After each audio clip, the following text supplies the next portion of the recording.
ஏகனை போற்றி இணையாளன் ஈசனை போற்றி பிரணவத்தின் பொருள் தந்து தகப்பன் சுவாமி என்று பெயர் கொண்ட என் குருநாதா போற்றி ஸ்கந்தாசனம். இணையர்களே, எல்லோரும் சுகமாகவும் சந்தோஷமாகவும் இருக்கிறீங்களா? கண்டிப்பாக இருப்பீங்க, இருக்கணும். எல்லோருமே மனசுக்கு நிம்மதியாக வாழ கற்றுக்கலாம். அதுவே வாழ்க்கையின் மிக அருமருந்து. நம்ம சுக்ரா ஆஸ்ட்ரோவே சேனல் உங்களை அன்போடு வரவேற்கிறது. இன்றைய பதிவு எதிர்வரும் 2026 குரு பயிற்சி பலன்கள் நமது விருச்சிக ராசி நேயர்களுக்கு எப்படி இருக்கு அப்படிங்கிறத நம்ம பார்க்கலாம். விருச்சிகம் காலபுருஷ தத்துவத்தின் 8ஆம் பாவம். என்னென்ன மறந்து இருக்குன்னு அவங்களுக்கும் தெரியாது, அவங்கள சுற்றி இருக்கிறவங்களுக்கும் தெரியாது. இந்த நேரத்தில் என்ன நினைக்கிறான், இன்னும் கொஞ்சம் நேரத்தில் என்ன நினைக்கிறான், எந்த மாதிரியான சுபாவத்தை கொண்டவன் அப்படின்னு ஒரு கணிக்க முடியாத ஒரு நபர்கள் அப்படின்னா அது விருச்சிகம்தான். பலகால் ராசி அப்படின்னு சொல்லுவோம், கிளை கூட்டும் அப்படின்னு சொல்லுவாங்க. விருச்சிகம் கிளை கூட்டும் அப்படின்னு சொல்லுவாங்க. இந்த விருச்சிகம் ராசி அல்லது லக்னம் இருந்தது அப்படின்னா அந்த குடும்பத்துக்குள்ள நல்ல ஒரு அதிகமான உறவுகள் சொந்தம் கொண்டாடுறதுக்கான வாய்ப்புகள் நிறைய உண்டு. அதான் அந்த கிளை கூட்டும் அப்படின்றது. இந்த விருச்சிக லக்னம் கொண்டு அல்லது ராசி கொண்டு ஒருத்தன் பிறந்திருக்கான் அப்படின்னா இந்த குடும்ப ரீதியான உறவுகள் நிறைய பல கிளைகளாக பிரிஞ்சு போயிட்டு இருக்கும். எல்லாத்தையும் அனுசரித்து வச்சுக்கக்கூடிய ஒரு நபர்கள் அப்படின்னு சொல்லக்கூடியதான் விருச்சிக ராசி நேயர்கள், விருச்சிக ராசி நண்பர்கள் முதன்மையானவர்கள் அப்படின்றது. என்ன ஆழ்மனது அப்படின்னு சொல்லக்கூடியதில் என்ன இருக்கு அப்படின்றத கண்டுபிடிக்க முடியாது. புதைந்த ஒரு அதாவது தோண்ட தோண்ட தோண்ட தோண்ட பல பல பல பல பல புதுமைகளை தரக்கூடிய ஒரு ராசி அப்படின்னு சொல்றதுல விருச்சிகம் மிக முதன்மையான ராசி. நிறைய பொதிச்சு வச்சிருப்பாங்க. சோகத்தையும் உள்ள புதைச்சிருவாங்க, சந்தோஷத்தையும் உள்ள புதைச்சிருவாங்க. என்ன நினைக்கிறாங்கன்னே தெரியாது. ஆனால் இந்த விருச்சிக ராசியில் பிறந்தவங்களுக்கு கொஞ்சம் கடுமையும் உண்டு. ஏன்னா இங்கே சந்திரன் நீச்சமாகக்கூடிய ஒரு இடம். கொஞ்சம் கஷ்டமான ஒரு விஷயம்தான். உடல் ரீதியாக பல மாறுதல்களை அடையக்கூடிய நபர்கள், மன ரீதியாக பல மாறுதல்களை அடையக்கூடிய நேயர்கள், அதே மாதிரி உறவு ரீதியாக தாய் அப்படின்ற உறவு. ஏன்னா இங்கே சந்திரன் நீச்சமாகக்கூடிய ஒரு அமைப்பு. ஏன்னா பாக்யாதிபதி அப்படின்னு சொல்லக்கூடியவன் சந்திரன், அவன் தான் இங்கே நீச்சமாகக்கூடிய ஒரு அமைப்பு. அப்போது குடும்ப ரீதியாக இவங்களுக்கு கிளை கூட்டக்கூடிய ஒரு அமைப்பு. பல உறவுகளை அவர்கள் மேம்படுத்தினாலும் தன்னுடைய தாய் தந்தையர் அப்படின்ற ஒரு உறவில் அவங்க எப்பவுமே ஏங்கியே இருக்கக்கூடிய ஒரு காலகட்டம். ஏன்னா இவங்களுக்கு 12ஆம் இடத்துல தான் சூரியன் நீச்சம், இவங்களுடைய ராசியில் தான் சந்திரன் நீச்சம். 2 கிரகங்களுமே இந்த இடங்களில் நீச்சமாகிறது அப்படின்றது 2ஆம் இடம் அப்படின்னு சொல்லக்கூடிய அயன சயன போகம். அவங்க ஒரு சந்தோஷத்தை அனுபவிக்கக்கூடிய இடத்துல சூரியன் நீச்சமாகிறதும் தன்னுடைய சொந்த ராசியிலேயே சந்திரன் நீச்சமாகுது அப்படின்றது. அப்போது தாய் ரீதியான உறவு, தந்தை ரீதியான உறவு கொஞ்சம் ஏற்றத்தை தரக்கூடிய ஒரு நபர்களாகவே இந்த விருச்சிக ராசி நபர்கள் இருக்கக்கூடிய ஒரு அமைப்பு அப்படின்றது தவிர்க்க முடியாத ஒன்று. ஏன்னா அதில் பிறந்துடுறாங்கல்ல, என்ன பண்ண முடியும் இல்லையா? அப்போ இந்த இதில் இந்த ராசியில் இருக்கக்கூடிய நட்சத்திரம் அப்படின்னு சொல்லி பார்த்தோம் அப்படின்னா குருவனுடைய விசாக 4ஆம் பாதம், சனியினுடைய அனுசம் 1, 2, 3, 4 பாதமும், புதனுடைய கேட்டை 1, 2, 3, 4 பாதம் ஆக 9 பாதங்களை உள்ளடக்கி செவ்வாய் ராசி நாயகனாக கொண்டு ஜனனம் செய்தவர்கள் விருச்சிக ராசி நேயர்கள். இவங்களுக்கான குரு பயிற்சி எப்படி இருக்கு அப்படின்னு தான் பார்ப்போம். குரு பயிற்சி 2026 ஜூன் மாதம் 1ஆம் தேதி இரவு 1:30 1:45 வரைக்கும் அந்த குரு அப்படின்றவர் இவங்களுக்கு 2-5 குடையவர். மிக அற்புதமான ஒரு விஷயம் இந்த வருஷம் இந்த விருச்சிக ராசி நேயர்களுக்கு நடக்கக்கூடிய ஒரு அமைப்பு. இந்த 2-5 குடைய குரு பகவான் இதுவரைக்கும் அஷ்டம குருவாக இருந்து மிக கடுமையான ஒரு பலன்களை தந்து கொண்டிருந்த குருவானவர் 9ஆம் இடம் அப்படின்னு சொல்லக்கூடிய பாக்கியஸ்தானத்துக்கு உச்சமடையக்கூடிய ஒரு அமைப்பு அப்படின்றது இந்த 12 வருடங்களாக இவங்க எவ்வளோ ஒரு கஷ்டத்தையும் சிரமத்தையும் தாங்கிட்டு இருந்தாங்களோ அத்தனை கஷ்டமும் இவங்களுக்கு அப்படியே அடியோடு விட்டு விலகி போகக்கூடிய ஒரு அமைப்பு. ஓடி போனவனுக்கு 9ல் குரு இல்லையா? அந்த ஓடி போனவன்றது வேற யாரும் இல்லை, இவங்க தான். அதாவது எந்த ஒரு விஷயத்தையுமே டக்கு டக்கு டக்கு டக்கு டக்கு டக்குன்னு முடிக்கக்கூடிய ஒரு அமைப்பு தான் ஓடி போய் முடிக்கிறது அப்படின்றது. அதாவது தனக்கு சாதகமான பலன்களை அதிகமாக தரக்கூடிய இடம் அப்படின்றது 9ஆம் இடத்துல குரு இருக்கக்கூடிய இடம் தான். ஏன்னா அதாவது திரிகோண வீட்டில் போய் உட்காருது. ஏன்னா இவங்களுக்கு 2-5 குடையவர்.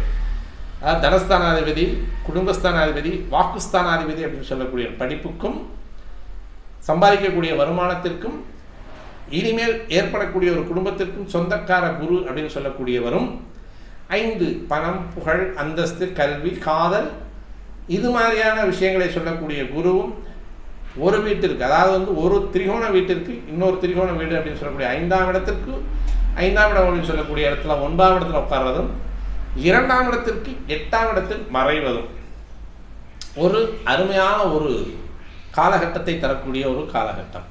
இப்போ இந்த நேரத்தில் வந்து படிப்பு எப்படி இருக்கும் சார்? இப்போ தான் படிக்கிறது அப்படின்றதே வந்து இந்த விருச்சிக ராசினியர்களுக்கு அந்த மனசே வரும். 10ஆம் வகுப்பு படிக்கிற பையனாக இருந்தாலும் சரி, 2ஆம் வகுப்பு படிக்கிற பையனாக இருந்தாலும் சரி, 12ஆம் வகுப்பு படிக்கிற பையனாக இருந்தாலும் சரி, யூஜி, பிஜி அல்லது வந்து மேல் படிப்பு அப்படின்னு சொல்லக்கூடிய மேலை படிப்பு அப்படின்னு சொல்லக்கூடியவங்களுக்கும் படிக்கணுன்ற எண்ணமே இப்போ தான் வரும் அப்படின்றத நம்ம எடுத்துக்கலாம். அதே மாதிரி லக்கு அப்படின்னு சொல்லக்கூடியது, அதாவது இப்போ தான் இவங்களுக்கு வந்து அந்த பம்பர் பரிசு லக்கு அப்படின்னு சொல்லக்கூடியது. பம்பர் பரிசுனா லாட்ரி நான் சொல்ல வரல. இது வரைக்கும் வாழ்க்கையில் சந்திக்க முடியாத அல்லது கேள்விப்பட முடியாத ஒரு விஷயங்களை இவங்க நேரடியாக அதிகப்படியான ஒரு சந்தோஷத்தை அனுபவிக்கக்கூடிய பலன்களை தருவதற்கான வாய்ப்புகள் இந்த 9ஆம் இடத்தில் இருக்கக்கூடிய குரு விருச்சிக ராசி நேயர்களுக்கு கண்டிப்பாக தருவார். அப்படின்ற வந்து எந்த விதமான மாற்றமும் இல்லை. 9ஆம் பாவத்தில் வந்து தந்தையினுடைய இடத்துல போய் குரு உட்கார்றதுனால தந்தையாருக்கு சின்ன சின்ன சிரமங்களை தருவதற்கும் அவர் தவறுவதில்லை. ஏன்னா 9ஆம் பாவம் அப்படின்றது வந்து பாக்கியஸ்தானம் அப்படின்றது ஒன்று. இவன் வந்து கோயில் கட்டி கும்பாபிஷேகம் பண்ணுறது, நல்ல ஊருக்கு நல்ல காரியங்கள் செய்கிறது, குளம் வெட்டுறது, வாய்க்கால் வெட்டுறது, வரப்பு வெட்டுறது, அந்த ஆது தண்ணியை வந்து தடம் மாற்றி வருது, இதெல்லாம் 9ஆம் பாவத்தில் வர்றது தான். வந்து தெய்வ சுற்றுலா, தெய்வீக பணிகள் செய்வது, பல பேருக்கு அன்னதானம் மூலமாக, அதாவது தெய்வீக அன்னதானம் அப்படின்னு சொல்லக்கூடியது, உழவார பணி செய்கிறது, எல்லாமே இந்த 9ஆம் இடத்துல தான் வருது. இங்கே தான் முக்கியமான ஒரு விஷயம் வருது. தந்தை அப்படின்னு சொல்லக்கூடிய பாவகம் இதுதான். அப்போ தந்தை கூடிய இடத்துல போய் குரு உட்காரனால தந்தையாருக்கு உடல் ரீதியாக கொஞ்சம் சிரமங்களை தருவதற்கும் வாய்ப்புகள் உண்டு. இதை நம்ம வந்து கொஞ்சம் ஜாக்கிரதையாக பார்த்துக்கணும். ஏன்னா 9ஆம் இடத்துல வரக்கூடிய குருவினுடைய அமைப்பு அப்படின்றது இருக்கக்கூடிய இடத்த கொஞ்சம் கெடுத்து பார்க்கக்கூடிய இடத்த வந்து கொஞ்சம் விருத்தி பண்ணக்கூடியவன் அப்படின்றனால அந்த 9ஆம் இடம் சொல்லக்கூடியது தந்தை அப்படின்ற உறவுக்கு மட்டும் கொஞ்சம் சிரமத்தை தருவார். அதில் மட்டும் நம்ம வந்து கவனமாக இருந்துக்கணும். இதுக்கு என்ன வேறு ஒரு விஷயம் இல்லை. சிவன் கோயிலுக்கு போயிட்டு வரலாம், அம்மன் கோயிலுக்கு போயிட்டு வரலாம். முடிஞ்சால் மதுரை மீனாட்சி அம்மன் மீனாட்சி அம்மனை வந்து வருஷத்தில் வந்து ஒரு 3 தடவை 4 தடவை தரிசனம் பண்ணிட்டு வந்தீங்கன்னா இந்த மாதிரியான ஒரு சின்ன சின்ன பிரச்சனைகள் எல்லாம் கண்டிப்பாக முடிஞ்சு போகிறதுக்கான வாய்ப்புகள் உண்டு. இது வந்து இல்லை நம்ம மீனாட்சி அம்மன் பக்கத்தில் இருக்கிறவங்க தான், மதுரைக்கு பக்கத்தில் இருக்கிறவங்க மீனாட்சி அம்மன், கன்னியாகுமரிக்கு பக்கத்தில் இருக்கிறவங்க கன்னியாகுமரிக்குள்ள அந்த கன்னியம்மனை நீங்கள் வழிபடுத்து வரக்கூடிய ஒரு அமைப்பு, அங்கே போய் நீங்கள் வழிபடுறதா இருந்தாலும் தாராளமாக வழிபடுறது. பெண் தெய்வ வழிபாடுகள் உங்களுக்கு நன்மை தரக்கூடிய ஒரு அமைப்பாக விருச்சிக ராசி நேயர்களுக்கு இந்த குரு பயிற்சி அப்படின்றது வந்து நன்மை தரக்கூடிய ஒரு அமைப்பாக இருக்கும். இவருடைய பார்வை அப்படின்றது வந்து உங்களுடைய ராசியவே பார்க்குறார். உடைய ராசிக்கு 3ஆம் இடத்தை பார்க்குறார், ராசிக்கு 5ஆம் இடத்தை பார்க்குறார். தனது சொந்த வீட்டை திரும்பி பார்க்கக்கூடிய ஒரு கிரகம். அப்போது உயர் அந்தஸ்து, முதலாம் சொந்த வீட்டை திரும்பி பார்க்கக்கூடிய கிரகம் அப்படின்றது கடகராசியிலிருந்து மீனராசிக்கு உங்களுக்கு ராசிக்கு 5ஆம் இடத்தை பார்க்கக்கூடிய குருவினுடைய அமைப்பு அப்படின்றது வந்து அந்தஸ்து அப்படின்னு சொல்லக்கூடிய முதன்மையான ஒரு பலனை தருவார். கௌரவம் அப்படின்ற முதன்மையான பலனை தருவார். கல்வி அப்படின்றத வந்து முக்கியத்துவம் தர வைப்பார். அதில் வந்து அதிகப்படியான முன்னேற்றத்தை தரக்கூடிய ஒரு அமைப்பும் உண்டு.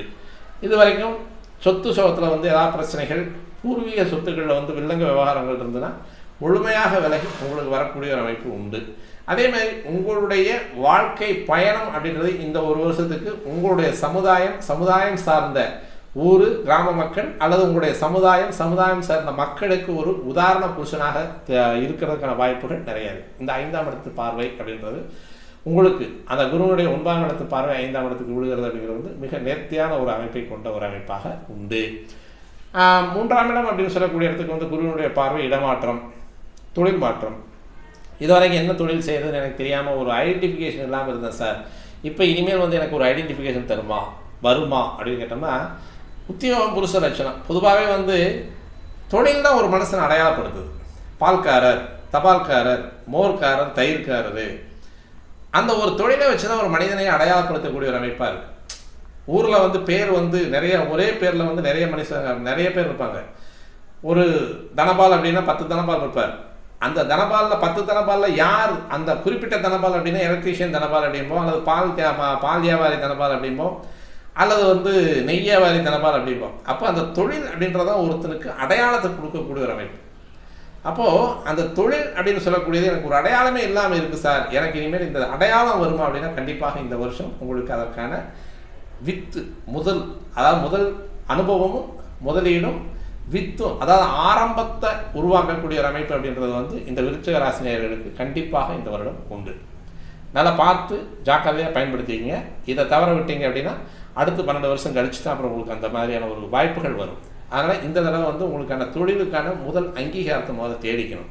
அதற்கான வாய்ப்புகளெல்லாம் நிறைய கொடுக்கறதுக்கான வாய்ப்புகள் உண்டு.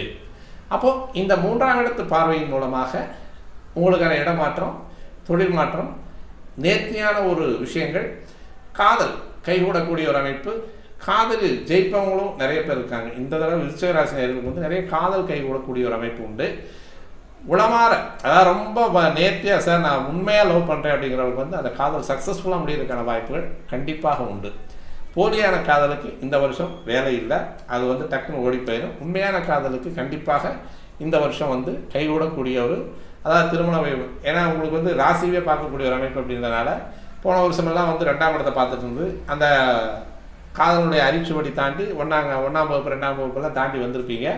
இந்த வருஷம் வந்து அந்த காதல் கைகூடி வர்றதுக்கான வாய்ப்புகள் எல்லாம் இந்த விருச்சிக ராசி நேயர்களுக்கு கண்டிப்பாக உண்டு.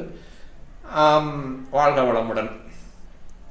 ராசியை பார்க்கக்கூடிய குரு எந்த அளவுக்கு யோசிக்கணும், எந்த அளவுக்கு சுய கட்டுப்பாடோடு நடந்துக்கணும், எப்படி இருக்கணும், எந்த மாதிரியான சூழ்நிலையை எந்த மாதிரி ஒரு அறிவு கொண்டு நுட்பமாக ஜெயிச்சுக்கணும் அப்படிங்கிறதெல்லாம் தெளிவாக சொல்லிக் கொடுக்கக்கூடிய ஒரு அமைப்பு அப்படின்றது வந்து பொதுவாக இந்த 9ஆம் இடத்தில் இருக்கக்கூடிய குரு விருச்சிக ராசி நேயர்களுக்கு இது பொன்னான காலத்தையும் பொன்னான வாழ்க்கையும் தரக்கூடிய குருவாக பயிற்சியாகி வரக்கூடிய ஒரு அமைப்பு அப்படின்றத நம்ம சொல்லி இந்த குரு பயிற்சி பலன்கள் விருச்சிக ராசி நேயர்களுக்கு கொடுத்து இந்த வீடியோவை நம்ம முடிச்சுக்கலாம். மீண்டும் நல்ல ஒரு பதிவோடு உங்களை சிந்திக்க வருகிற நண்பர்களே, நன்றி, வணக்கம்.